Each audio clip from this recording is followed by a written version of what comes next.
솔직히 우리 아들이 아깝다. 결혼식 날 시어머니가 제 귀에 대고 말했습니다. 순간 잘못 들은 줄 알았습니다. 주변은 축하 분위기였고 하객들은 웃고 있었고 사진사는 연신 셔터를 누르고 있었습니다. 그런데 제 귀에는 그 말만 계속 맴돌았습니다. 우리 아들이 아깝다. 시어머니는 웃고 있었습니다. 마치 농담처럼 말했습니다. 그래서 저도 억지로 웃었습니다. 하지만 지금 생각해보면 그 말은 농담이 아니었습니다. 그건 앞으로 시작될 제 결혼 생활의 예고편이었습니다. 결혼 후 저는 좋은 며느리가 되려고 노력했습니다.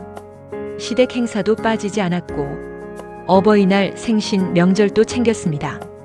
남편 도시락도 싸주고 퇴근하면 따뜻한 밥도 차렸습니다. 부족하지만 나름 최선을 다했습니다. 그런데 시어머니는 늘 불만이 있었습니다. 우리 아들은 미역국 좋아하는데, 우리 아들은 이런 옷 안 입는데, 우리 아들은 이렇게 안 살았는데. 모든 말의 시작은 늘 같았습니다. 우리 아들, 우리 아들, 우리 아들. 처음에는 그러려니 했습니다. 아들을 사랑하는 마음이 크신가 보다 생각했습니다. 하지만 시간이 지날수록 이상했습니다. 시어머니는 저를 며느리가 아니라 경쟁자처럼 대하기 시작했습니다. 어느 날은 남편이 감기에 걸렸습니다. 저는 밤새 간호를 했습니다. 죽도 끓이고 약도 챙겨주고 회사도 쉬었습니다. 그런데 시어머니는 전화를 걸어 말했습니다. 아들이 왜 감기에 걸렸니? 며느리가 제대로 챙겼으면 안 아팠을 텐데. 순간 너무 황당했습니다. 감기에 걸린 것도 제 잘못이었습니다. 남편은 옆에서 듣고 있었습니다. 하지만 아무 말도 하지 않았습니다. 그저 웃으며 말했습니다. 우리 엄마 원래 저래. 그 말이 시어머니 말보다 더 아팠습니다. 우리 엄마 원래 저래. 그 말 한마디로 제 상처는 늘 무시됐습니다. 결혼 2년 차가 되면서 시어머니의 간섭은 더 심해졌습니다. 하루에도 몇 번씩 전화가 왔습니다. 아들 밥 먹었니? 퇴근했니? 주말에 집에 올 거니? 심지어 저녁 식사 메뉴까지 간섭했습니다. 오늘은 갈비 해줘라. 우리 아들 된장찌개 좋아하는데. 가끔은 남편보다 시어머니가 제 남편 스케줄을 더 많이 알고 있는 것 같았습니다. 결정적인 사건은 결혼 3년 차 때였습니다. 남편 생일이었습니다. 저는 몇 주 전부터 준비했습니다. 좋아하는 식당도 예약했고 선물도 샀습니다. 오랜만에 둘만의 시간을 보내고 싶었습니다. 그런데 당일 아침 시어머니에게 전화가 왔습니다. 오늘 저녁 집으로 와. 아들 생일인데 가족끼리 먹어야지. 저는 조심스럽게 말했습니다.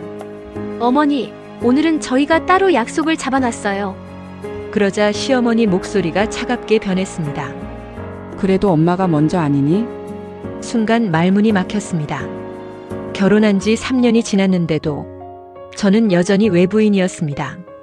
남편에게 도움을 기대했습니다. 하지만 남편은 저를 보며 말했습니다. 한 번만 엄마 말 들어주자. 결국 예약은 취소됐습니다. 선물은 가방 안에 그대로 남았습니다. 그날 저는 시댁 식탁에 앉아 있었습니다. 시어머니는 남편 미역국을 떠주며 웃었습니다. 우리 아들 생일 축하해. 그리고 제 쪽을 힐끗 보며 말했습니다. 아들은 역시 엄마가 챙겨야 해. 그 순간 가슴이 철렁 내려앉았습니다. 마치 제가 남편 아내가 아니라 잠시 맡아 키우는 사람처럼 느껴졌습니다. 시간이 지나 아이가 태어났습니다. 저는 아이가 태어나면 관계가 좋아질 줄 알았습니다. 하지만 오히려 더 심해졌습니다. 육아 방식도 간섭했습니다.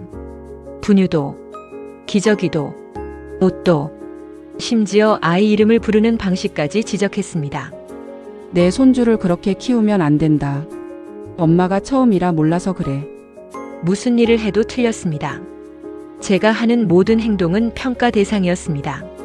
그러던 어느 날, 시댁에서 식사하던 중 시어머니가 친척들 앞에서 말했습니다. 솔직히 우리 아들이 아깝긴 해. 우리 아들은 원래 더 좋은 여자 만날 수 있었어.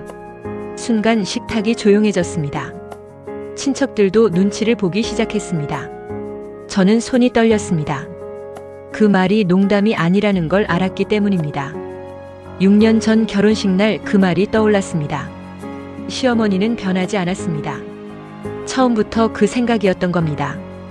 그날 집으로 돌아오는 차 안에서 참았던 눈물이 터졌습니다.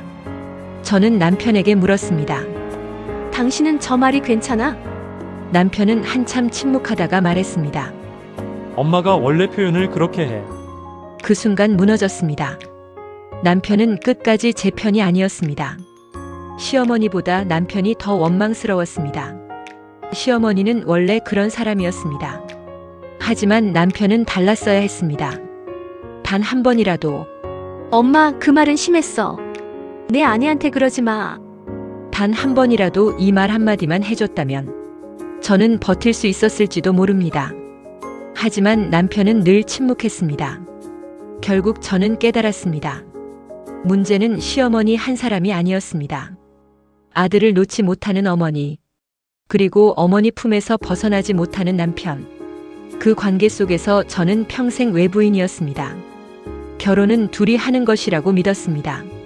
하지만 제 결혼은 세 사람이 하고 있었습니다.